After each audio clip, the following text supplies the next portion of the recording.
Meli itu sampai 4 kali, kemudian respon pacarnya gimana sih? Artinya kan udah pasti nggak menginginkan gitu. Kenapa tetap terus dilakukan dan Mbak Meli tahu ini sebenarnya dosa? Kenapa nggak diberhentikan? Memang nggak bisa juga berhenti ya, dianya memang begitu. Saya dengar katanya sempat ada yang kelima, betul? Iya, sempat ada yang kelima dan akhirnya jadi menikah kita karena udah 7 bulan nggak bisa keluar.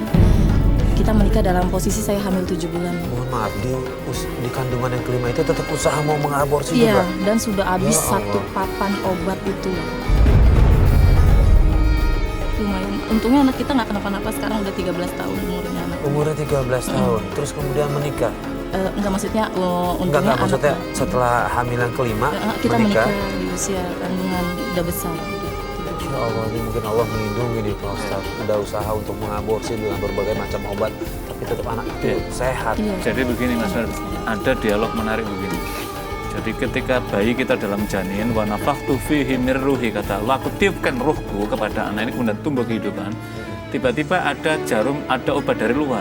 Maka kemudian dia menjerit, ibu apa itu ibu, tolong ibu, manggil sesungguhnya manggil anak kita. Cuman ibunya yang mendengar, tolong ibu, tolong itu. Jadi ketika nyelkit lagi ke sana misalkan mau diambil, tolong ibu, ibu nanti jangan bersedih ibu, nanti aku yang akan membelamu ibu ketika aku udah di luar lahir ibu, jangan kok. Jadi kita bisa bayangkan itu, suara rohnya udah bisa berbintu yang luar biasa.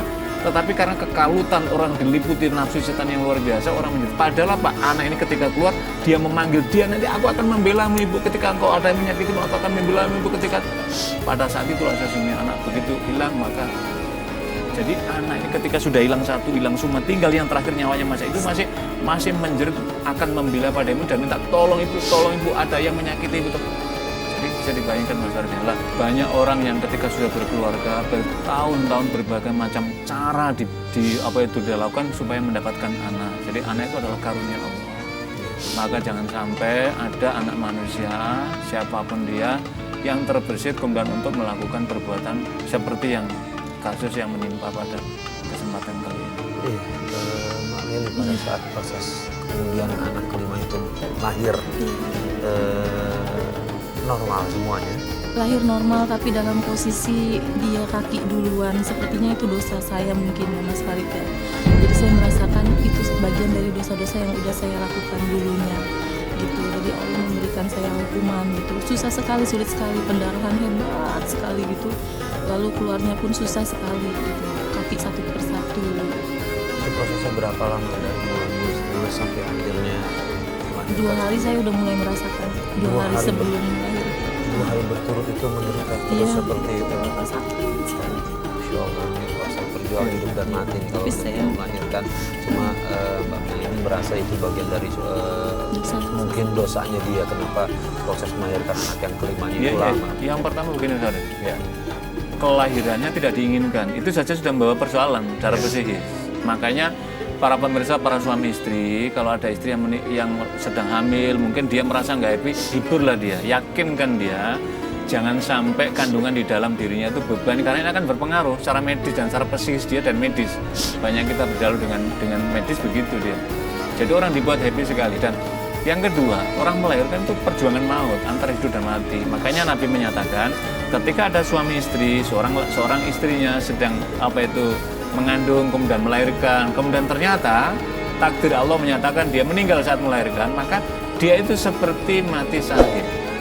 Bedanya kalau mati dalam perangan bersama Nabi kan semuanya ikut bagian dari kafan dia, tapi ini tetap banyak. Tapi nilainya itu apa maknanya? Betapa mulianya seorang wanita, seorang istri yang melahirkan, itu adalah posisi kemuliaan. Jadi jangan sampai sekaligus juga para saudara-saudariku wanita karir, jangan sampai tidak ada keinginan untuk berkeluarga kemudian tidak ada keinginan punya anak. Tetapi ketika dikasih dia syukurilah. Tadi kasus yang menimpa Mbak Meli tadi itu kan itu adalah bagian dari cara Allah untuk mengingatkannya.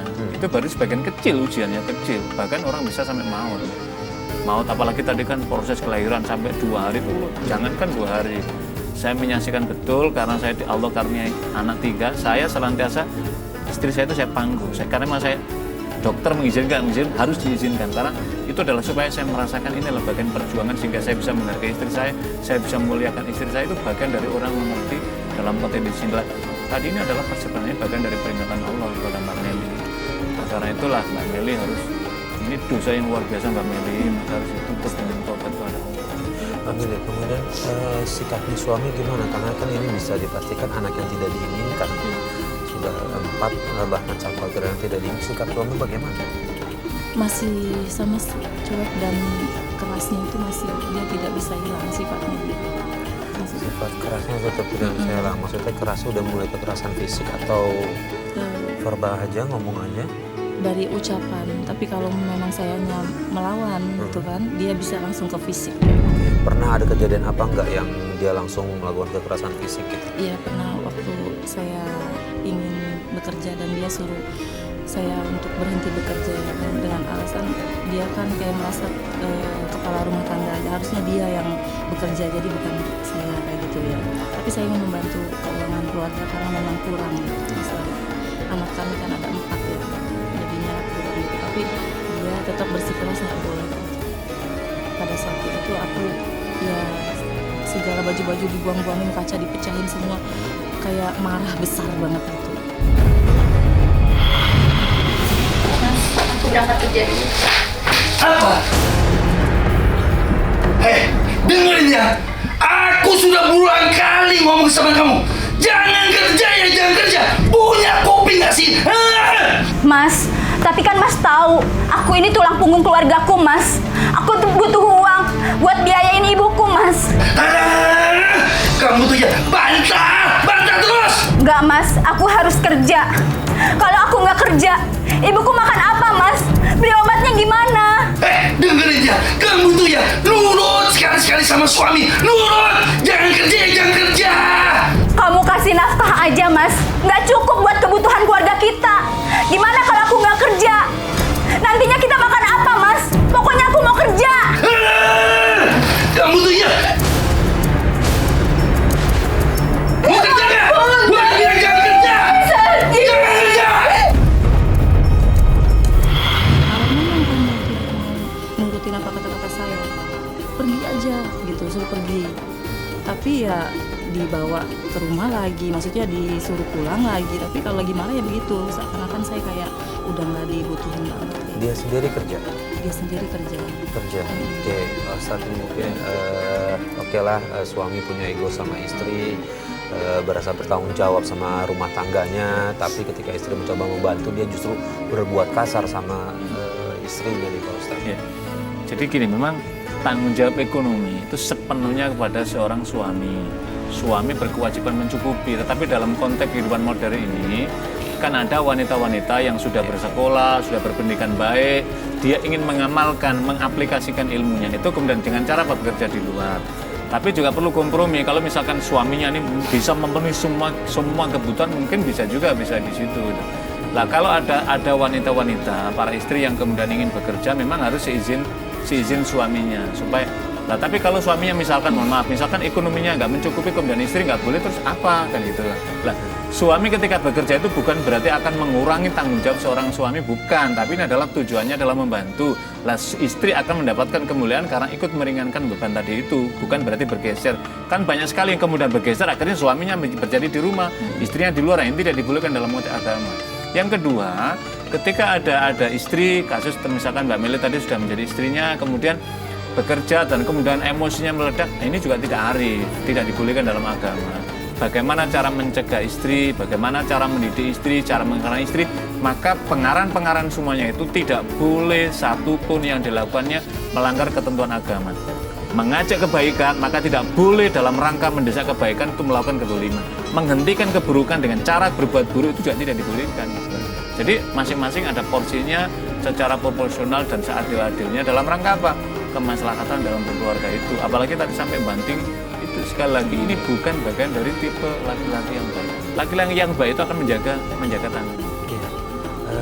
Keluarga gimana nih? Saya penasaran dari awal yang tadi 4 kali mengaborsi itu kan hamil usia di kandungan 4 bulan itu kan udah kelihatan. Iya. Keluarga tahu apa menyembunyikan itu? Kalau lagi keluarga sih nggak tahu, sampai saat ini juga nggak tahu. Sampai saat ini nggak tahu. Oke, kemudian kekerasan yang dilakukan suami tahu, tapi Kalau keluarga. kekerasan tahu, tapi kalau masalah aborsi keluarga nggak tahu. Nah, reaksi dari keluarga apa setelah tahu Suami. diperlakukan kasar seperti itu? Iya, kayak orang tua saya, bapak dan ibu udah suruh saya bercerai aja. Tapi saya mempertahankan demi anak-anak gitu.